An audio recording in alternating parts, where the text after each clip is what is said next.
दिवाली में नई मूर्तियां लेनी चाहिए या फिर पुरानी मूर्ति से ही हमें पूजा करना चाहिए? दूसरी चीज की मूर्ति लेते समय हमें कौन कौन सी सावधानियां रखनी चाहिए? देखिए, विशेष सावधानियों की आवश्यकता नहीं होती है, लेकिन दिवाली की मूर्तियां, मैं कहती हूँ कि यदि आप अन्य कोई सामान लेते हैं, कोई ज्वेलरी लेते हैं या फिर कोई भी चीज लेते हैं, तो आप उसमें समय दें या न दें, लेकिन जब दिवाली में आप कोई मूर्ति खरीद रहे हैं तो निश्चित रूप से थोड़ा सा समय लेकर आप बाजार जाइए और वहां से देख कर समझ कर बहुत अच्छी मूर्तियां लाई। तो चलिए मैं आज बताती हूँ आपको कि दिवाली में लक्ष्मी गणेश के साथ साथ और कौन कौन सी मूर्ति लानी चाहिए, क्या करना चाहिए। तो मूर्ति से जुड़ी हुई संपूर्ण जो जानकारियां हैं वो मैं आपको दूंगी। और हाँ, पिछली बार मैं बताई थी धनतेरस में क्या क्या चीजें आपको लेनी है।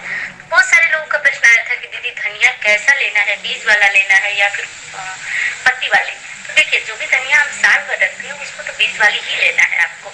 तो यही इसका जवाब है। इसीलिए जो आज की वीडियो है उसमें मैं आपको लक्ष्मी जी गणेश जी के दर्शन भी कराऊंगी, तो वो आप देख लीजिएगा और देख करके एक एक चीज समझ लीजिएगा कि कैसे लानी है, क्या लानी है। तो मूर्तियां मैं निकाल कर रखी हूँ। और हाँ, पूजा के बाद जो पुरानी मूर्तियां होती हैं उनका क्या करना है। नई मूर्ति से आप पूजा करेंगे तो मूर्ति की जितनी भी आपके मन में मूर्ति से जुड़े हुए भ्रम है वो सब आज दूर हो जाने वाले।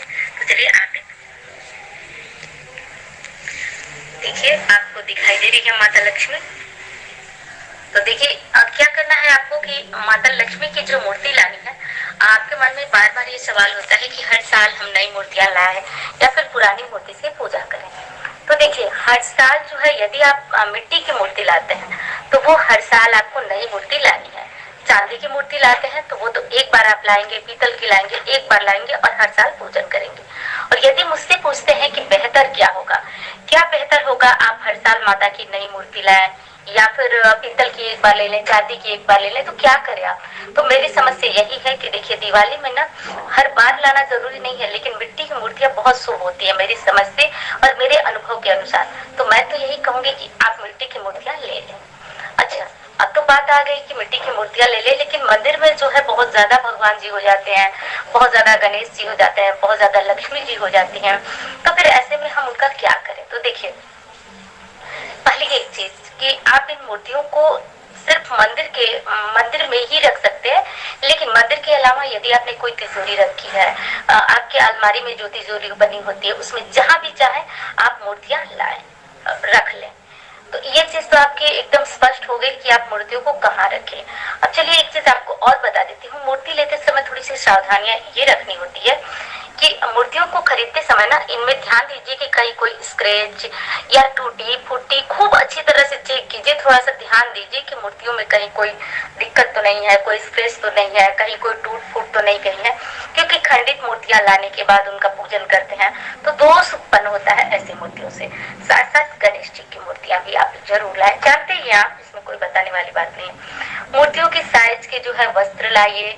वस्त्र के साथ साथ जैसे कि माला वगैरह होता है, देखिए ये माला वगैरह, मतलब जो चीजें हम खरीद सकते, जितनी हमारी स्थिति है उनके अनुसार हम मूर्तियों को अच्छी तरह सजाएंगे। वस्त्र, फूल, माला, आसन वगैरह सब कुछ उनके लिए नया नया खरीद कर लाएंगे। अब विशेष बात मैं बताने जा रही हूँ कि जो आपकी पुरानी मूर्तियां हैं जिससे आपने पिछले साल पूजन किया था, उन मूर्तियों को आप क्या करेंगे?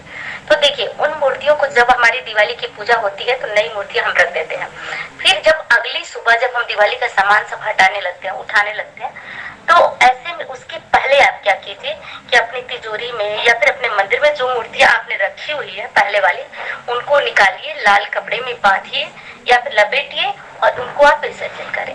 यदि आप तुरंत नहीं कर सकते हैं तो आप उनको किसी भी पवित्र पौधे के नीचे या फिर पवित्र मंदिर में ही कहीं उनको अलग साइड रख दें, और जहां आपने पहले मूर्तियां रखी हुई थी वहां नई वाली मूर्तियां जो आपने रात को पूजन किया दिवाली का, उन्हें वहां स्थापित कर दें।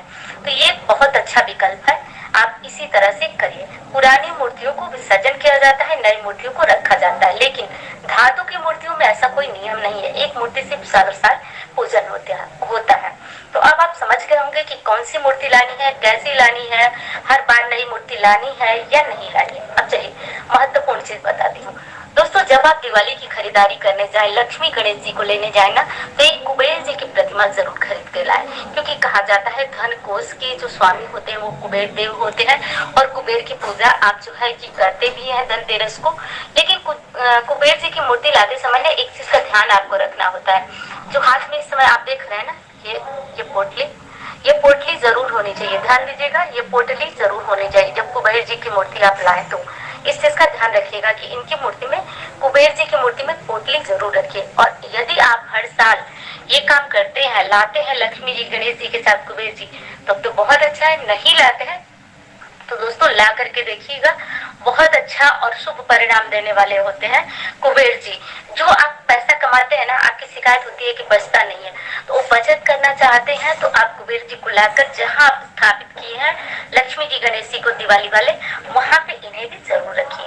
साथ साथ वस्त्र वगैरह जो भी, देखिए दिवाली की पूजा एक चीज मैं बता दूं, वैभव पूर्ण हमें करनी चाहिए, विलासिता वैभव, यही है दिवाली का मतलब। तो हमें जितनी भी हमारी स्थिति है उसके अनुसार बहुत अच्छी तरह से अच्छे फूल मालाओं से अपने घर को सजाते हैं, बहुत अच्छी तरह से लाइट वगैरह डेकोरेट करते हैं। भगवान के लिए भी अच्छे से वस्त्र वगैरह लाइए, खुद के लिए भी लाइए। तो इन सारी चीजों का ध्यान रखिए। और हाँ, दूसरी चीज मैं बता दूं कि मूर्ति लाते समय ये तो देख ले कि आपकी मूर्ति कहीं स्क्रैच नहीं है, कहीं खंडित नहीं है। मूर्ति जब लाए, आप अपने घर में लाए, तो परिवार के एक सदस्य को पहले से ही अलर्ट करके रखें कि जब आप दरवाजे पे आएंगे तो परिवार का वो सदस्य हल्दी और गंगा जल लेकर के खड़ा रहेगा। जैसे आप मूर्ति लेकर प्रवेश करेंगे घर में, हर मूर्तियों के ऊपर कोई पूजा नहीं होगी, क्योंकि पूजा तो जब हम दिवाली के दिन करते हैं तो ही हो। उससे पहले गंगा जल और हल्दी जरूर डाल दीजिएगा मूर्तियों पे। मतलब देखिए, मूर्तियां तो पैक होती हैं, उनको खोलना वोलना नहीं है, जैसे वो लोग पैक करके देते हैं शॉप वाले, वैसे ही पैक करके रहने दीजिएगा। बस उनके ऊपर हल्दी और गंगा जल का छिड़काव करके, और जहाँ साफ सुथरा करके, उससे पहले मैं बता चुकी हूँ कि धनतेरस से पहले सारी सफाई हो जानी चाहिए। तो जहाँ आप साफ सुथरा करके रखिए हैं, वहीं आप इन मूर्तियों को ला करके रखिएगा। मतलब सारी सामान एकत्रित करने से एक तो आपको दिवाली की पूजा में कोई परेशानी नहीं होगी, कुछ ढूंढना नहीं पड़ेगा, और दूसरी चीज मूर्तियां भी, सामान भी आपके सुरक्षित रहेंगे। तो ये काम कर लीजिएगा। तो दोस्तों, अब आप मूर्ति से जुड़ी हुई जो बातें थी वो आप समझ गए होंगे कि आपको क्या करना है, कैसे करना है, वो सारी चीजें समझ गए होंगे। एक बार फिर बता देती हूँ कि नई मूर्ति लाना चाहते हैं तो लाइए, कोई दिक्कत नहीं है। और नहीं लाना चाहते हैं, पहले से पड़ी हुई मूर्तियां हैं, तो आप उनका पूजन कर सकते हैं। मेरे अनुसार यदि आप चाहते हैं पीतल की, चांदी की ला के रखें, उनसे भी पूजन कर सकते हैं। चाहते हैं तो आप इन मूर्तियों को ले आए। दूसरी तो नहीं, बहुत सारी चीजें मैं बता चुकी हूँ आपको। बहुत लोग पूछते हैं कि दीदी हम अलग अलग, जैसे कि दुकान पे पूजा करते हैं, घर पे पूजा करते हैं, या फिर कोई अन्य जगह भी आप पूजा करते हैं, तो क्या अलग अलग मूर्तियां लाएं? तो देखिए, स्थापित करने के लिए, जैसे कि आप अपने शॉप पे पूजा करते हैं, अपने जहाँ भी व्यवसाय है वहाँ पूजन करते हैं, तो अलग अलग मूर्तियां तो आपको लानी ही लानी पड़ेगी। ऐसा नहीं है कि आप उसी मूर्ति से पूजन करेंगे, आपको हर जगह के लिए अलग अलग मूर्तियां लानी होगी। अब आपकी इच्छा करती है तो आप एक जगह जो है मिट्टी की स्थापित करें, एक जगह चांदी की ले आकर के परमानेंट रख दें, पूरे साल उनसे पूजा होगी, और आप जो है इन मूर्तियों को, मिट्टी की मूर्तियों को घर पे रख लें। तो जैसा ठीक लगे वैसा करें। अब अगली चीज दोस्तों,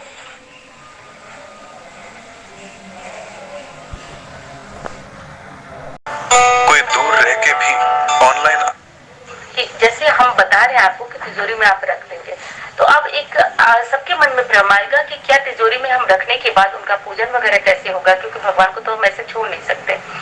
देखिए, जब आपके घर में विशेष पूजन होता है, जैसे आप शुक्रवार को पूजन करते हैं, मैं बहुत बार बता चुकी हूँ, आप पूर्णिमा को पूजन करते हैं, तो जो कोई विशेष पूजन होता है उनमें इन मूर्तियों को ले जाइए। देखिए, जैसे इन मूर्तियों को मैंने रखा है, वैसे आप एक अच्छी तरह से भगवान को थाली में ले जाइए, घर के मंदिर में स्थापित कीजिए, पूजन वगैरह कीजिए। जैसे पूर्णिमा का पूजन कर रहे हैं आप, माँ लक्ष्मी के लिए मैं बहुत सारे प्रयोग भी बताती रहती हूँ। उसके बाद अगली सुबह नहाने धोने के बाद जब घर के मंदिर में पूजन करने जाती है, तो इन मूर्तियों को लाइए, फिर से तिजोरी में रख दीजिए। ऐसा कर सकते हैं। दूसरी चीज की हर दिन तो पूजन करना नहीं है आपको, लेकिन जब संध्या दीपक आप जला रहे हैं तो एक दीपक पूरे घर में, मैं बताई ही हूँ, आप पूरे घर में दिखाना है। उसी तरह आप अपनी अलमारी का दरवाजा खोल करके और मूर्तियों को थोड़ा सा दीपक दिखाइए, थोड़ा सा धूप दिखाइए। ठीक वही बात है जैसे कोई यंत्र आप अपनी अलमारी में रख लेते हैं, उनको समय समय पे दीपक और धूप दिखाते रहते हैं। तो जो धूप और दीप का काम है वो आप प्रतिदिन शाम को सुबह करते रहिए। बस इतना करते रहिए, ये मूर्तियां कभी भी कोई नुकसान नहीं देगी, धन कुछ बढ़ता रहेगा, निश्चित रूप से धन की कोई कमी आपको नहीं रहेगी। तो दोस्तों, इस तरह